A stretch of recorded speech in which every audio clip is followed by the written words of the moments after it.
Baiklah, Assalamualaikum warahmatullahi wabarakatuh. Perkenalkan, nama saya Mutia Gita Fajar dengan NIM 18043442.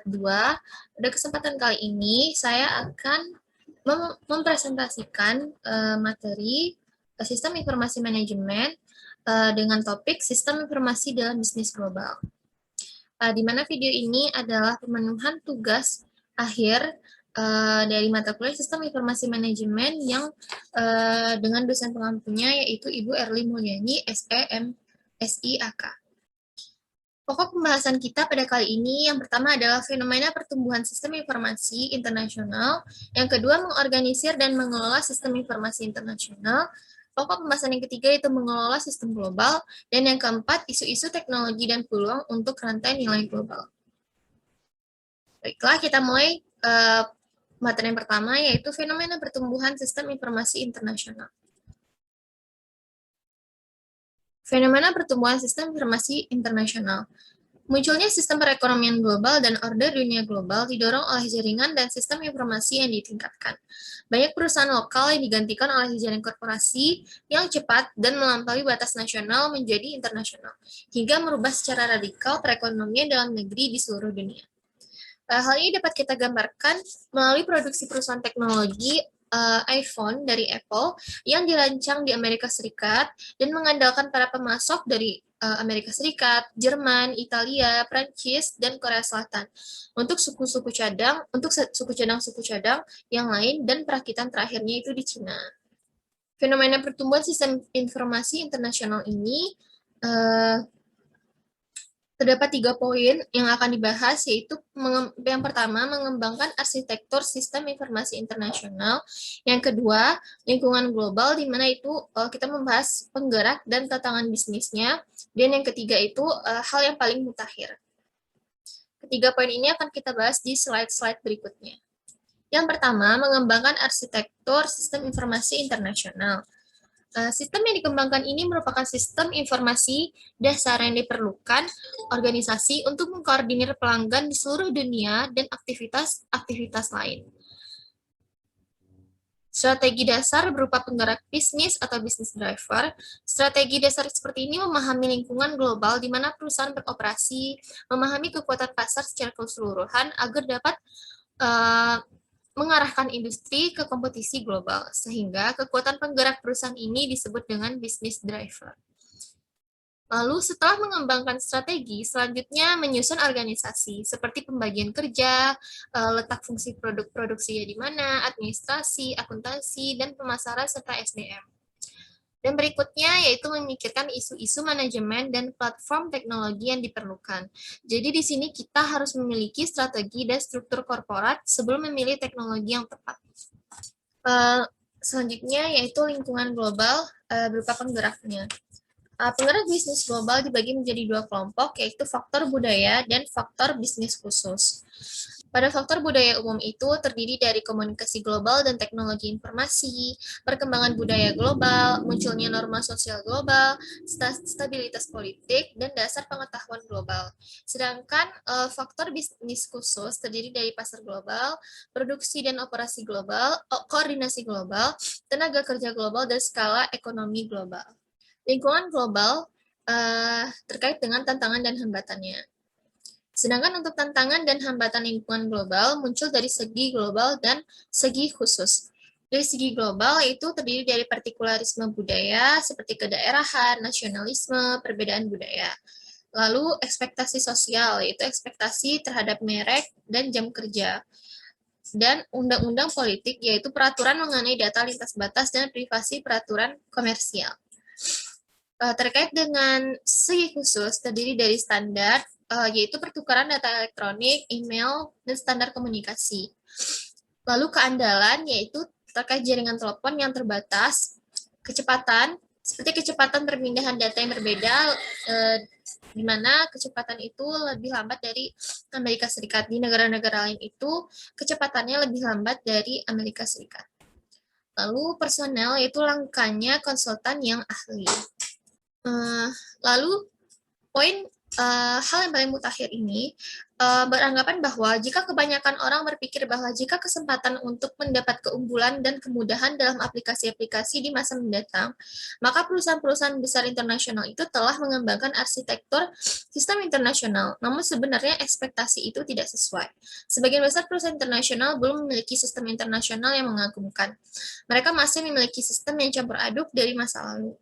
Ada juga yang telah membuat platform teknologi internasional, tapi tidak tahu arah karena tidak memiliki strategi global. Maka timbul kesulitan dalam membuat arsitektur internasional, yaitu seperti perencanaan sistem, strategi implementasi, dan pemilihan platform yang tepat. Lalu pokok pembahasan kedua yang akan kita bahas yaitu tentang mengelola sistem informasi internasional. Dalam mengelola sistem informasi internasional ini terbagi dalam 3 poin. Yang pertama yaitu strategi global dan organisasi bisnis. Strategi-strategi berikut ini disesuaikan dengan struktur organisasi perusahaan yang spesifik. Yang pertama yaitu strategi eksportir domestik atau domestic exporter. Terpusatnya aktivitas perusahaan di negara asal perusahaan tersebut, biasanya organisasi internasional dimulai dengan cara ini. Lalu strategi multinasional atau multinasional yaitu memusatkan manajemen keuangan dan pengendalian di luar negara asal, sementara melakukan desentralisasi dalam operasi produksi, penjualan, pemasaran di unit-unit negara lain. Yang ketiga yaitu waralaba atau franchiser, yaitu produk diciptakan, dirancang, dibiayai, dan diproduksi pertama kalinya di negara asal, lalu dikembangkan ke luar negeri dengan adanya penyesuaian dengan personel di luar negeri tersebut. Lalu strategi lintas negara, yaitu terdapat inti manajemen pusat yang kuat untuk melakukan pengambilan keputusan, tapi tersebar kekuatan dan daya keuangannya pada seluruh divisi globalnya. Lalu poin yang kedua yaitu sistem global untuk menyesuaikan strategi. Untuk mempertajam strategi global, mereka diperlukan konfigurasi sistem yang nantinya akan disesuaikan dengan strategi yang dipilih, yaitu terdiri dari sistem tersentralisasi, yaitu pengembangan dan operasi sepenuhnya berlangsung di tempat asal. Yang kedua, sistem terduplikasi, yaitu proses pengambilan di negara asal, tapi operasinya oleh unit-unit independen di luar negeri. Yang ketiga, sistem terdesentralisasi, yaitu masing-masing unit luar negeri merancang solusi dan sistem yang unik. Yang keempat, yaitu sistem jaringan, yaitu mengembangkan dan operasinya terintegrasi dan terkoordinasi pada seluruh unitnya. Poin yang ketiga yaitu menata ulang bisnis. Cara perusahaan menata diri untuk berbisnis pada skala internasional. Yang pertama itu menata ulang aktivitas yang bernilai tambah sesuai dengan keunggulan komparatifnya. Yang kedua, mengembangkan dan mengoperasikan unit-unit sistem. Dan yang ketiga, mendirikan kantor tunggal di kantor pusat dunia terkait pengembangan sistem internasional. Baiklah, pokok pembahasan ketiga dari materi kali ini adalah mengelola sistem global. Skenario umum berupa disorganisasi skala global. Ketika perusahaan multinasional ingin memperluas pasarnya ke internasional, maka harus mengembangkan strategi lintas negara dan struktur sistem informasi pendukungnya. Sistem terpusat yang hanya berfokus pada fungsi domestik dan produksi. Adanya percampuran perangkat lunak, perangkat keras, dan telekomunikasi, serta sulit mengordinasikan perkembangan proyek di seluruh dunia jika tidak adanya jaringan telekomunikasi yang kuat. Seperti menyesuaikan prosedur bisnis dengan tiap-tiap unitnya. Lalu strategi sistem global. Yang pertama itu mendefinisikan proses bisnis inti. Cara mengidentifikasi bisnis inti adalah pertama, menetapkan daftar pendek berisi proses bisnis inti yang penting, lalu mengidentifikasi pusat keunggulan dari divisi yang dimiliki. Jadi intinya kita harus mampu mendefinisikan pandangan di masa depan yang harus dicapai perusahaan.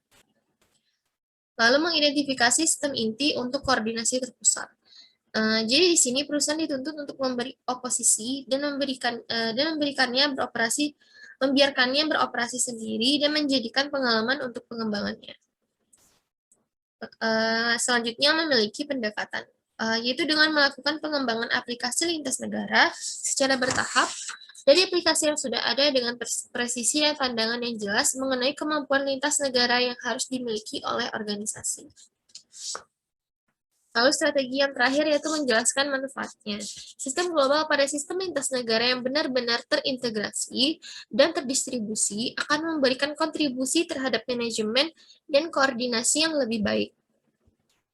Misalnya, kontribusi peningkatan produksi, pemasaran global, dan modal. Lalu strategi manajemen berupa implementasi. Yang pertama adalah menyepakati kebutuhan pengguna bersama, yaitu membahas proses bisnis inti di banyak divisi perusahaan, mengembangkan bahasa yang umum untuk membahas bisnis, dan pemahaman elemen-elemen umum. Yang kedua, yaitu membawa perusahaan ke dalam proses bisnis, yaitu pemilihan strategi perusahaan yang mungkin dan dituntut untuk mampu meyakinkan pihak-pihak lain bahwa perubahan tersebut sangatlah penting. Strategi tiga, mengkoordinasi pengembangan aplikasi. Strategi yang keempat, mengkoordinasikan perilisan perangkat lunak, memastikan bahwa semua unit operasi beralih ke perangkat lunak yang telah diperbarui sehingga saling kompatibel. Strategi yang terakhir yaitu mendorong pengguna lokal untuk mendukung sistem global, yaitu dengan melakukan kooptasi melalui dua cara, yaitu mengizinkan tiap unit negara mengembangkan suatu aplikasi lintas negara di negaranya, lalu di seluruh dunia. Cara kedua yaitu mengembangkan pusat-pusat keunggulan lintas negara yang baru. Pokok bahasan kita yang terakhir yaitu isu dan peluang teknologi informasi untuk rantai nilai global. Harus memilih perangkat keras, perangkat lunak, dan standar jaringan yang seiring dengan aplikasi sistem dan mendukung proses bisnis global.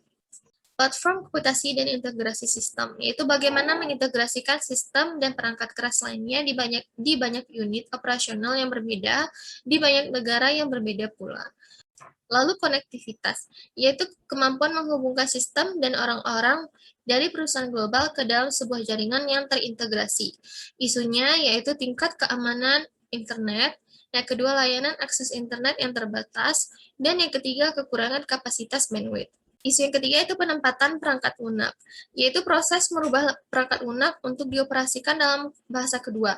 Sistem fungsional silang tidak selalu cocok dengan perbedaan dalam bahasa, warisan budaya, dan proses bisnis dalam negara-negara lainnya. Baiklah, itulah penyampaian materi dari saya terkait materi mengelola bisnis global. Mohon maaf apabila ada kesalahan, semoga video ini bermanfaat. Wabillahi taufiq wal hidayah. Wassalamualaikum warahmatullahi wabarakatuh.